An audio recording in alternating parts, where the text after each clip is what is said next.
Hi, I'm Brian, and I'm a musician. Hi, I'm Mary. I'm a fashion designer and I run Yram Studios. Hi, I'm Lucy or LCYTN. I'm a singer, producer, DJ, Yeah. Aquarius. How do you two meet? Yeah, we both met on a night out. We were heading to an event. It was an event of someone was performing. And I remember just being really excited to go. And then we ended up arriving and not being able to get in because we were late. So we just all decided to head somewhere else. We just got talking, found out like what each other did. Just chill. It was really chill. So through my friend Gabriel, we went to Lucy's show and missed it because we just missed it, you know, it happened. Yeah, it's just, nah. And then from there, it was like, okay, cool, come to this, come to that. And then one thing led to another. So you met, like, I guess, my friends and like through Gabriel, whatever. And then we were like, oh, we have a session over here. Come through. Lucy had her headline show and then we all went dancing in the front row, you know, like we've like got videos of it and all. But when one bridge is built, it will just converge. I don't know, like it's just, I can't even explain it. It's kind of like, Yeah. you just get to know everyone. Like you're even cool with my sister now who makes music and you know, it becomes a community as opposed to that's my friend who does music, you know? Yeah. And it ends up becoming a support system because I've got songs I've produced for you, you've got songs that you've produced for my other friend, and you know, so everything's just like intertwined in itself, Exactly. like very naturally. Yeah, exactly. I think that's the thing when you're just meeting with new people and finding out what they do and just being genuinely interested in what they do. So then you just start to be like, okay, what do you do? You have like, for example, like you have like a show coming up, I'll be like, I'll come through, see what's going on. Yeah. Yeah. And then just being in that person's life, like just going, supporting them. And then you just build a relationship with them. And then also just being there for that person Yeah. is a form of support. Just being there, being available Being for present. that person, being present. Listening. Yeah, just listening. When you have a bit of work and you put it out and you show your friends and they're like, this is amazing, it's just like, it's an amazing why not, feeling. you know? Like, yeah. why not? Yeah. Why wouldn't Yeah. we do that? Yeah. And then it I goes don't know, from to being me it's just very like, normal anyway. yeah, to exactly. just Like it's a normal thing to just want to be support. interested and yeah, get be to know interested. what, Yeah. oh, you got a show coming up? Oh, cool, I'll come. I'll come through. And then Yeah. learn about it as you go along, you know? Yeah. It's not only like music Oh, or no, like no, no, fashion no, or no, no, anything. no, no. It's like an entire community. Yeah, just the that you're just creativeness. Like, involved yeah. in, and you become involved in, whether you are even seeking that or not. Like you just meet more people who are doing more things, and it just kind of, it's like almost like, if I metaphorically imagine it, it's like a tree that just like grows. It keeps, yeah, You know? that's hard. Yeah. And for me personally, I didn't really have that. I've never really had that form of network in my childhood and like in my other experiences. It's like growing up as a teenager, and then when I moved back to London, and then I just literally met Gabe, or one of you, Gabriel, and I wasn't even a musician at the time. tell him how you started making music again through Gabriel. Yeah, so, well, This was telling me this yesterday. basically, when I met Mary and everyone, I was in my first year of uni and I just came to London after a year of not being here. And, you know, I wasn't even interested or like with hanging out with you because you did fashion or whatever. Like, I just like to like hang out with you. And Yeah. it was the same with like some other people in our group. And I wasn't even trying to do music publicly. I had like maybe 1 or 2 songs on my SoundCloud that I just kind of uploaded for fun when I was like 16. And then I don't know how someone found it. Okay, I found it. I don't know how. Gabriel he just messaged me one day and was like, "Oi, do you have SoundCloud? Like, Is this you? is this you?" And it wasn't just him, it was also Zach as well, because I used to hang out with Zach and Hattie. Yeah. And I was like, how the hell did you find my SoundCloud? Like, I was not posting this anywhere. I wasn't even trying to promote that. It was more just like my own kind of personal thing. And he just basically said, look, you know, Gabe said, look, if you need help with mixing, if you need help with production, if you need help with anything like music-wise, like I love your voice and I love what you're doing, and you just need to keep going. You can't like drop it. And then, you know, he showed it to other people, and then other people came up to me and was like, keep going. And then I made this, like, I made my first EP. I sang, I produced it, Good Nights, Bad Stories. You know, I had some friends help, and it just basically entangled like my entire year of like being in London and finding that network and community, and just kind of, you know, being basked in it. And that project came out, and then 2 years down the line, here I am. Here we are. So it's like, how did it go from just here to here?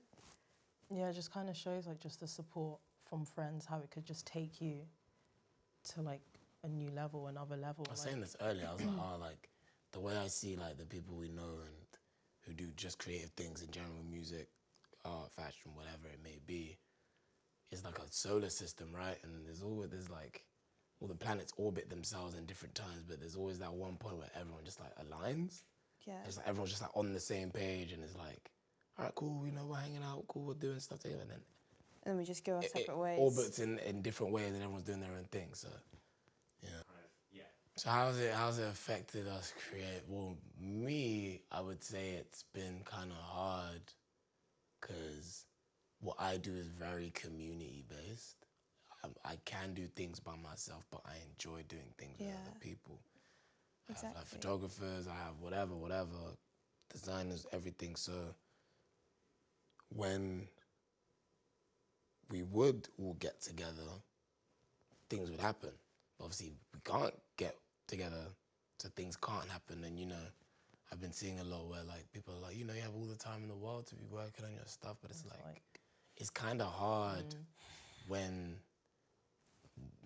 your community doesn't exist, you know? Like, your at this moment in inspiration, time, your source of inspiration just is... Like it just flips everything like on its head. And it's like now you have to just adapt to this great change, so, which is just hard in itself. Yeah. But I feel like for me personally, I started my brand, I guess, beginning of this year in March, which was the beginning of the pandemic, but I'm also still in uni going into my final year right now, which the pandemic has affected that a lot, especially being on a very, very practical and hands-on course.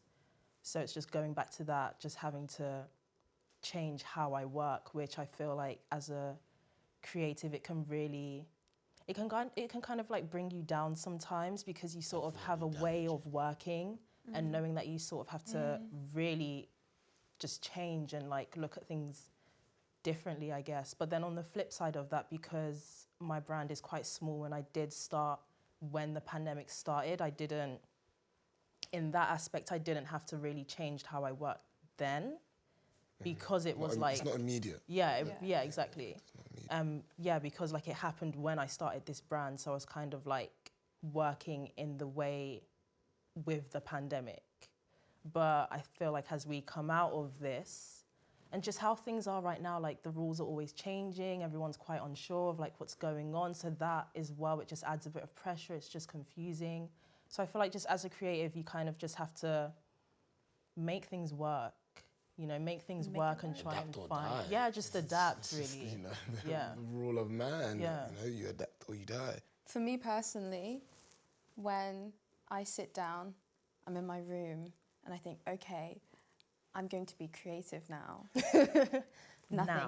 Nothing happens. I can't, if I put the pressure on of being like, oh, I need to make use of this time while I'm indoors, like I need to make music, I need to make art, I need to work on my stuff, like, you know, because this is the time to do it, isn't it? If we're going to be on lockdown, if we're going to be at home, we have all the time in the world. If I put that pressure on myself, then instantly my mind just goes somewhere completely different. For me personally, the way I see it is, if I'm in a down mood, you know, at least I can put my energy into something else that I can look back on in the morning and be like, oh, I did that yesterday. I wasn't in a bad That's mood. cool, but see, for me, being a creative in these times has made like it's made me very like existential.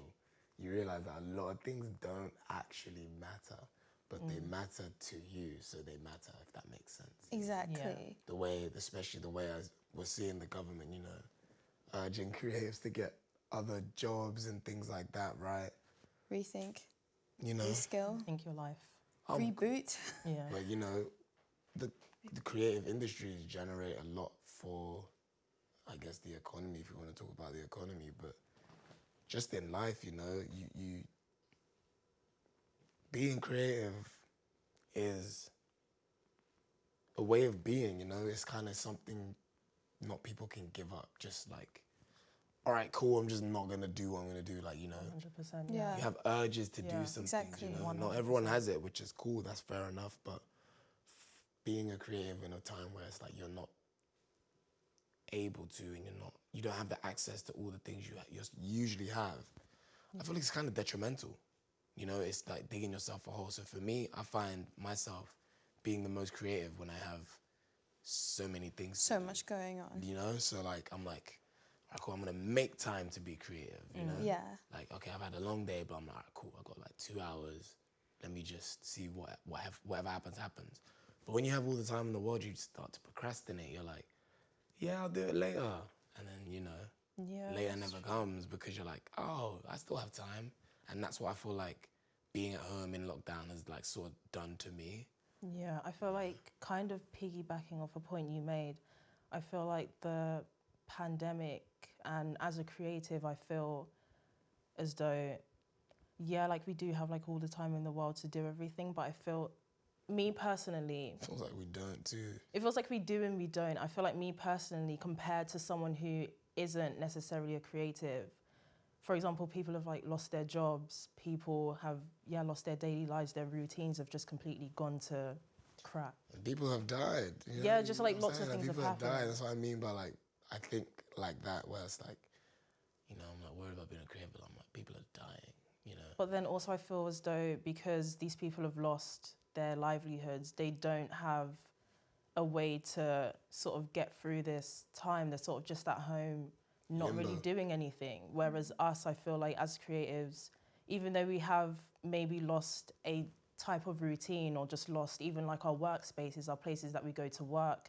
even are still in education, we're not in education like we were before. But I feel like as a creative, you make it work, and Yeah. you also know that there are, even though you're not really focusing on the main thing that you do, there's always something you can do. There's always something that you're like, I'm going to try this today. I can do it here. Like I may have a really small space, but you make that space work because you are creative. You have a way of thinking. It is what Whereas you like someone who doesn't like a 9-to-5 office job, which is completely fine and that's your life, but they don't necessarily think in the same way that we do. They would just be like, okay, this job They're is 9 gone. to 5, we're Yeah, like then 9 to 5 nine- is we're- gone. we're like 9 We're like to 9 till 9 forever. till whatever, 9 till 24 every hours. day, like every day of the year. You know, so I feel like with us, we can make it work in this pandemic. And I feel like that's the benefits of being a creative, because you think things creatively, you think of results and how to sort of navigate adapt. through But life. it's Yeah, also just been of like nice how to switch adapting. off. I will be honest. Honestly, like Yeah. there is like Just that side as not well. do Yeah, anything. yeah. It's obviously horrible, but It's really horrible, but I It's a feel like if you can get yourself out of that way of thinking, which is honestly not that easy for everyone, especially in a time like this, it can be quite depressing. But if you can sort of find a way to fight through it and get through that, your creativeness will make it happen, 100%. There's no art I without feel the like, mind. yeah, I feel like Yeah. absolutely. What? Like, Because who was we working with yesterday? The girl that does the henna, she's studying to do art therapy, which is art is amazing. a form Yeah. of therapy. Like, Yeah. Exactly. It's a way to channel whatever Any you're and feeling. every emotion. your innermost. You know, whatever you're Yes. feeling into something that is in Physical form. physical form. It's creative, and it's also like recreational and therapeutic. Yeah, It is you just recreational you kind of because it's look like back a and you're hobby. like it. like for me personally, when I make music, or you know, there's been times where I've been in a really low point, and you know, as I said, I put my time into something, I put my energy into something else, and make a song, you know, and then I never look at it. I'm like, oh, I did that last night, and then I'll look back on it maybe a week or two later, and I'm like, wow, that like captures a What I felt moment. in that moment. Yeah. I feel You know, it's that's almost what like a art does, it photo of captures like moments in time. this one period of time when I felt like this, and I don't feel like that now. So it not only shows like creativity, it not only kind of freezes like this memory or this snapshot, but it also shows like how far you've come from that point. Yeah. You know? So I think that, yeah, there is no art, making art, engaging in art. It really does help for me, and it can help for anyone. Yeah, it's just like a weight off your shoulders, kind of just having things in your mind, like mentally, which whatever mood you're in, whether it's happy, sad, just any stresses that you have in your life that you would keep inside of yourself, which sort of, I feel like it's like a toxicness in your body that's just circulating, and it's like mental, but having a form of art to let it out and just kind of also like seeing it as well. It's out of your mind, it's out of your body, and it's a therapy. I think about the term as well. Like, everybody says, take care of your mental health. Yeah. But like, yeah, well, what is that term? Like, I've only heard it in the past, like, 5 to 10 years? I don't know, sometimes I think when people say take care of your mental health, I just imagine, like, me splitting myself in half and, like, patting myself on the back, like, you're right. Like, it's so much, it's so much more complicated than just, like, how do you take care of it? It's you having to find That's a that great way. question. I don't know. You just have to look inside yourself. I don't know. I don't have the answer to that. I feel like everyone's different and individual. Yeah, it's a but personal like, thing. Yeah, it's definitely a personal thing, you know. Yeah. Exactly. To me, like, going on a walk might be the most fulfilling thing of my day, but someone else it could be I think that's Partying or you know, like everybody's different. Going out. Yeah, It could be anything. going out. clubs, dancing my head off, Yeah. You know, I'm content. going nuts. I'm content, like, going swimming. Like, you know, if that's what you're into, then that's what you're into, you know? Yes, I feel like social media can definitely help. If I'm being honest, I really hate social media so much. I don't like it, but in terms of coming from a designer's point of view, as a creative's point of view, I feel like there's so many benefits to it. Like, you wouldn't build believe. an entire business. An entire It can take business, you a from living in community. a box, Yeah. and like struggling to pay rent. It can help you it can help you connect Yeah. with so many people. 100%. I think coming, like, as a designer, like, I find so many photographers and just artists that can help me put my vision out there, which I would not have been able to find these people if it wasn't for social media, because these people are all over the world. But see, that's a great way to put it, because it is what you make it, you know? 100%, yeah. You are in control of the information you absorb, right? Yeah. Me? Yes and no. Yes what we and were no. talking Yes, about. yes Yeah. and no. Yes and no. Like, all the things that are recommended to you is because the things that you watch are similar to, you know. Because we're being Personalised. tracked and watched online now. There's no privacy. We can bash social media all day long, but that's how we met. Like, you know what I mean? Exactly. So it is what you make it. You can, for me anyway, the way I like to use social media, it is a very horrible place, but it is a very great place for information. Think about it, like, around the world, you know, things that are happening live due to social media, you know? If we didn't have that, you know, we'd be way more isolated to the world around us, and, you know, learning to understand the things that are going on around in different countries, at home, with your friends, keeping up to date with your friends and family, you know. It's great in that aspect, but the sensory overload that is social media. Yeah, it's a lot. It's Overstimulation. a lot. You know? And Like, that could mentally just have a it's great tiring. toll on Like, you. it's sensory Very tiring. overload at all times. That's just it. That's what it is. But, like, Yeah. everybody, I guess, needs to learn what works for them, you know? Like I said, it is what you make it. If you want to sit there and scroll and read about all the things that are happening in the world, you know, there's only so much your brain can process. Yeah. Whether it's good to know these things all the time, it's up to you to decide, you know, I feel like. I feel like it depends on like how mentally strong you are as well to just take this stuff in, course. because it's really not censored online. How can it What be? you take know, in, it's not I don't censored. think a lot of things try to be censored, but like, how can it be? Like, Yeah. if the whole point of social media is to deliver information the way it is, so then to try and censor that is not really It's kind of going against what the internet is. right. I think the best way to like, I guess the best way to use like your social media to connect with other people is just be wary of like what you're doing. Yeah. Because for me, like in my own experience, I mean, Apple, they have this screen time app, right? Of how much you spend. And I spoke to a therapist about this. Since the pandemic hit, I was spending about 8 to 10 hours on my phone, on a screen. 24-hour day. Of a 24-hour day. So you think I And sleep? you'll sleep about 8 hours of those days. So it's like a good portion of my day. And it's like, and she asked me like, what are you doing over those 8 hours? And I say, off the top of my head, I have no idea. I can't nothing. remember. You're ingesting information. That's what's happening, and it's Subconsciously just taking in all it's this become stuff. so normal that we're just sponges, you know. We You're not just soak talking it to all people up. for 8 hours a day. Like, I don't think anybody would want to be in conversations with people 8 hours a day. Which is why I feel like people definitely, like you said, just need to be wary about what they're doing and sort of... Just catch yourself. Yeah. Just be like, what Understand am I actually your own looking at? patterns, you know. You know? And once you understand that, and you can, just as you put yourself in Use and it like to your connect with people, advantage. use it to your advantage, and also be wary of taking yourself out as well and having that downtime away, because it is like the more disconnected we are physically, I guess the more prone we are to be connected socially, social media, and online. So I guess it is actually quite a serious thing, especially if the UK or just all of us are not being able to see each other in person. So I guess just catch yourself. what you make it. Using it responsibly. Know?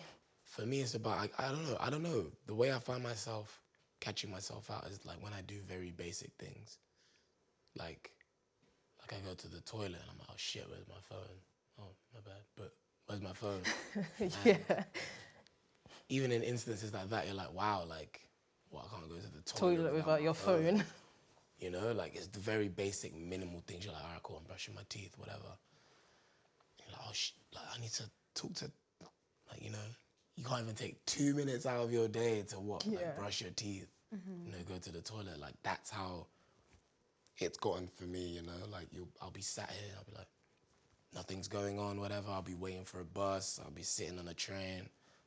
You look, like it's just so habitual at this point. Yeah, it's like a habit that you know, have. Like it's not even a habit anymore. It's not just a habit. It's just what it is. It's just now, life. You know, and that's how I find myself. Like I catch myself out when I do the most basic things. Yeah. Things that I can't not do, like eat. Like when I'm eating, like when you're eating, you're like You're just like your phone is there, right? You're not even concentrating on eating properly, right? Or whatever it may be you're doing, you know? Yeah, and that's where I feel like creativity comes in, because I feel like that is a place where you can detach yourself from... And reflect as well. Right? So that's where people go to reflect. You know, when you're like reading a book, when you see people reading a book or something, right? They're not like reading their phone at the same time. It can't work, right? So when you do the most basic, minimal things, I guess that's just me. Like I go to the toilet, I'm like, I feel like that's like a lot. Oh wow, what? I can't go to the toilet without my phone?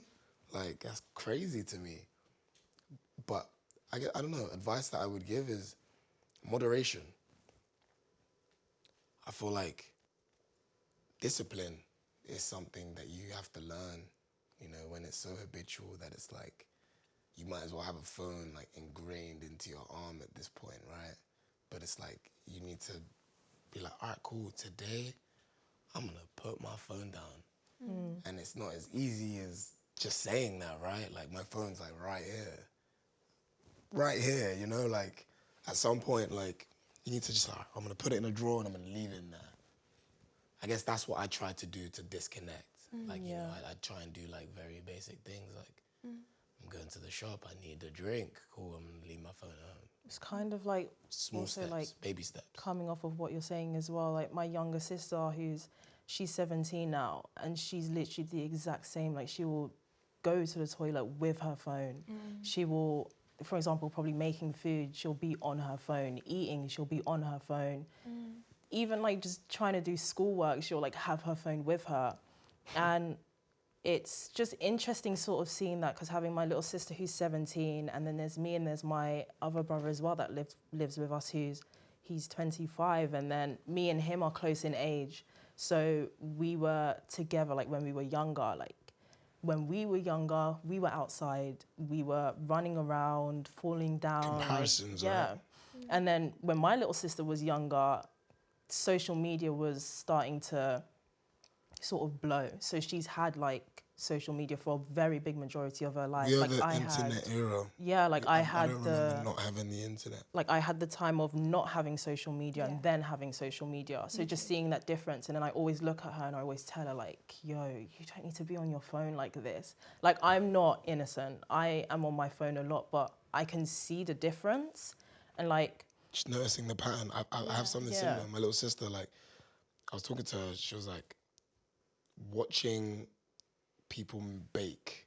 And I was like, instead of baking, you're watching other people bake. when you could do it. When you could be baking, you know? It's like that. Noticing that is kind of crazy. Yeah, just like things like that. It's honestly like crazy. And even like when she'd get in trouble, for example, when my parents would be like, okay, we're taking your phone.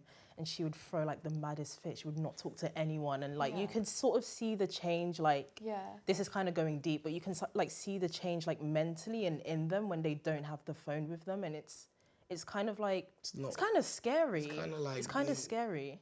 Well, I don't know. I just had a hilarious comparison in mind. It's like being naked. Yeah. It's like you're walking down the road and you're like, everyone's looking at me crazy, and I'm naked because I'm naked. But you feel that way when you're like, you don't have. I can't connect to anything right now. Like you feel naked, like you're walking, like. I guess my advice. You know, you pat yourself down. You're like you feel a type of way. Yeah. I guess if I had like any advice, it would be what you see, what you're looking at, what you're scrolling at every single day, is not real. Like it's not. I mean, yes, in some ways it is real. It's as real as you make it. It's as real as you make it, but it's not like your reality.